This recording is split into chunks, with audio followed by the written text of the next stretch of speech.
Nissan e-Power versus Toyota hybrid. E-Power review, Toyota hybrid system, fuel economy, highway efficiency, EV-like driving.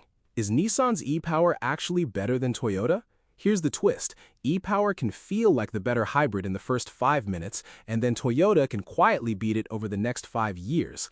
Let's break this down. If you want to understand cars before you buy them, you're in the right place. Subscribe, because every car has a story, and we're here to decode it so you don't waste money. Picture this. You're test driving a car in traffic, the kind of traffic where you're barely moving and everyone's angry for no reason. You press the pedal and the car just goes. Smooth, instant, no gear changes, no weird hesitation. It feels like an EV. Then you glance at the badge and realize it's not an EV, it's a Nissan with e-Power. And you think, wait, why doesn't every hybrid feel like this? That's the moment Nissan e-Power wins people over. But the honest review starts when you ask the next question. What happens when you leave the city? Because e-Power and Toyota hybrids are built on totally different philosophies, and those philosophies show their strengths and their weaknesses in different parts of real life. First, quick reality check depending on where you live. In markets like Japan and parts of Europe, Nissan e-Power is a real mainstream product. You'll see it in cars like Nissan Note e-Power, Serena e-Power, and in Europe, models like Qashqai e-Power and X-Trail e-Power. In North America, Nissan hasn't broadly rolled out e-Power as a core lineup system the same way Toyota has with its hybrids. So for some of you, this is a should I import the idea into my brain before it arrives conversation, and for others, it's a this is already on lots conversation. Either way, the engineering comparison is still valuable because it explains why hybrids feel the way they do and why some people love one system and hate the other.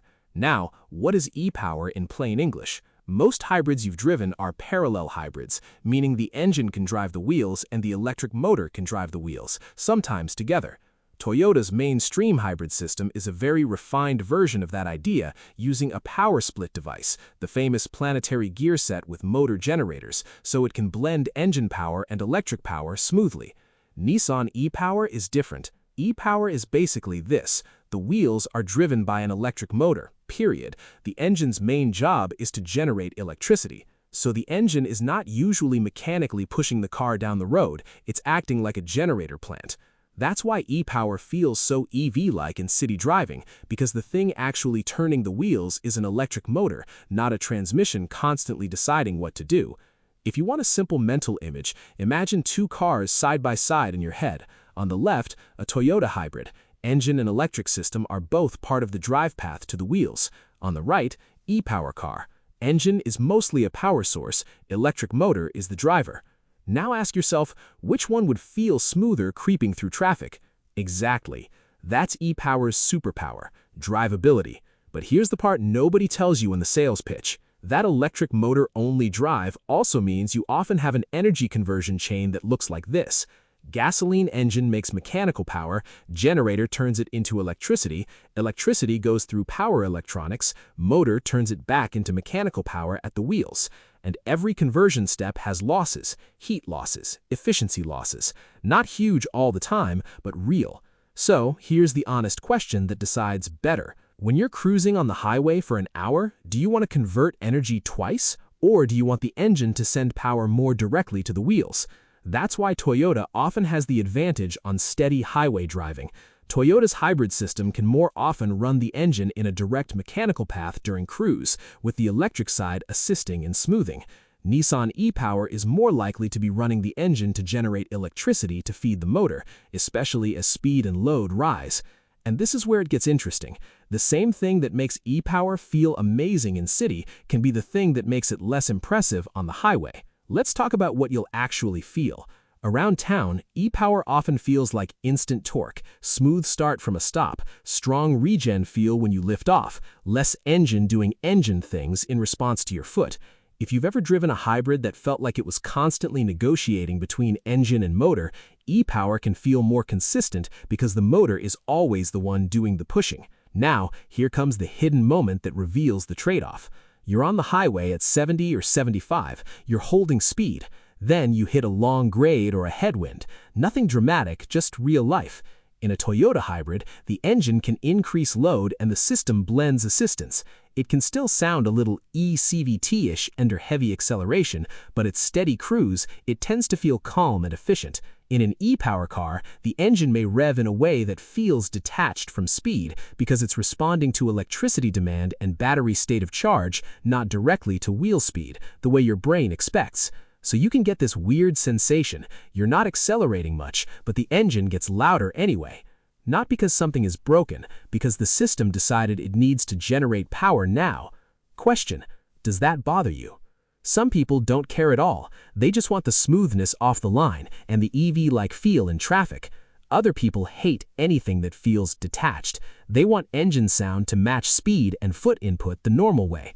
And here's a funny truth from years around cars. People think they're shopping rationally, but the moment a drivetrain feels weird, they stop trusting it. That's why this comparison matters. Now let's hit efficiency honestly, because better is usually code for cheaper to run. In most cases, e-power shines most in low-speed urban driving, stop-and-go traffic, roads where regen and electric motor smoothness pay off. Toyota hybrids shine in mixed driving across city and highway, long road trips, steady cruising efficiency. And here's the crucial detail. Toyota's hybrid advantage is not always dramatic at 35 miles per hour in a city. It's often dramatic over the long term because it stays consistently good in more conditions. If you live in a place where you do 80% urban driving and you're constantly stopping and starting, e-power can be a very compelling answer. But if your life is mostly highway commuting at higher speeds, e-power's series hybrid layout can be fighting physics more than Toyota is. This is also why you'll see different impressions depending on who's reviewing it. A reviewer who spends a day in city traffic will say, "This feels like the future." A commuter who does 50 miles of highway a day will say, "It's good, but I've thought it would be better." Now let's talk about the thing that Toyota has that Nissan can't fake overnight: track record. Toyota has millions of hybrids on the road globally, across decades, in fleets, taxis, rideshare, normal owners, neglectful owners, hot climates, cold climates, the whole mess. That doesn't mean Toyota hybrids never have problems, they can, but the failure patterns are known, the systems are mature, and the service ecosystem understands them. Nissan e-Power has real-world use, yes, and it's not new, but it doesn't have the same multi-decade, multi-million, globally standardized hybrid track record as Toyota's core hybrid approach. So if your definition of better includes long-term uncertainty, Toyota still tends to have the edge simply because it's a more proven bet at scale. Now here's a trust moment, because I don't want to oversell Toyota either. Toyota's system isn't perfect for everyone. Some people never get used to the way an e-CVT hybrid sounds under hard acceleration, the classic engine holds a high RPM as speed climbs effect. Toyota has improved this with tuning and insulation over the years, but the character can still be there. So if you're extremely sensitive to sound and feel, an e-power car might actually feel more natural to you in day-to-day driving, especially at low speeds, because the motor is always the one doing the work and the car can feel smoother off the line. But now let's address a question I hear constantly. If e-power is basically an EV with a gas generator, is it more complicated or less complicated than Toyota? It depends on how you define complexity. Mechanically, e-power can avoid some conventional transmission complexity because the motor is the drive source, but you still have a gasoline engine with full engine maintenance needs, a generator system, a battery, power electronics, cooling needs, software control logic. Toyota has an engine, motor generators, power electronics, a battery, and the power split transaxle. Both are complex in their own way.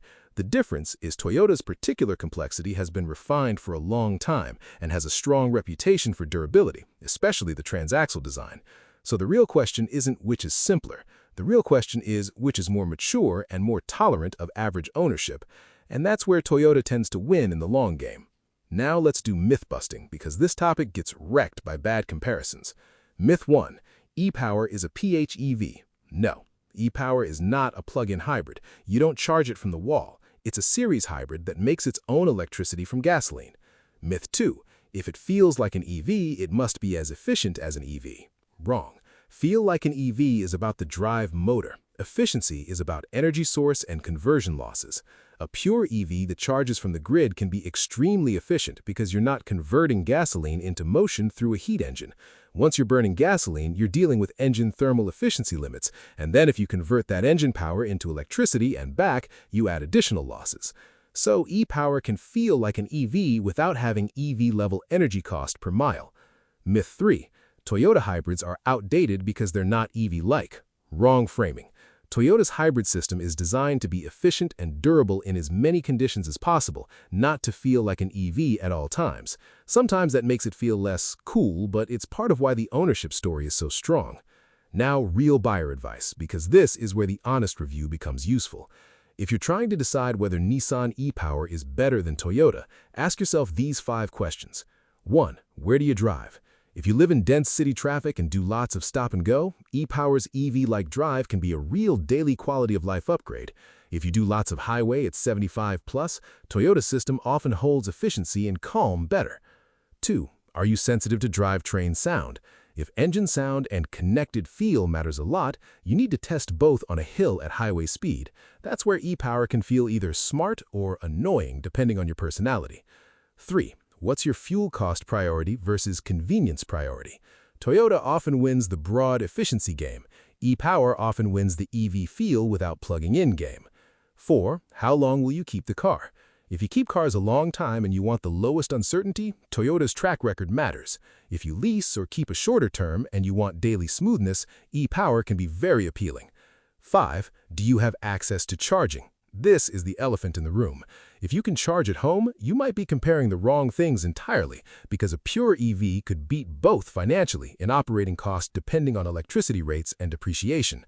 If you can't reliably charge, e-Power and Toyota hybrids are both valid ways to get efficiency without changing your routine. Now here's the clean conclusion. Is Nissan e-Power actually better than Toyota? In city driving and low-speed life, e-Power can feel better because it drives like an EV, smooth, immediate, consistent. In highway efficiency, long-trip consistency, and long-term proven ownership, Toyota's still extremely hard to beat because its hybrid system avoids some conversion losses at cruise and has a longer, deeper reliability record at scale. So the honest answer is e-Power isn't better, it's more specialized. If your life matches what it's good at, it can feel like the best hybrid you've ever driven. If your life is mostly highway, Toyota's hybrid system usually makes more sense, even if it feels less exciting. If you tell me your driving split, city versus highway, your typical cruising speed, and the exact Nissan e-Power you're considering versus the Toyota hybrid you're cross-shopping, I'll translate which one fits your life better without the hype.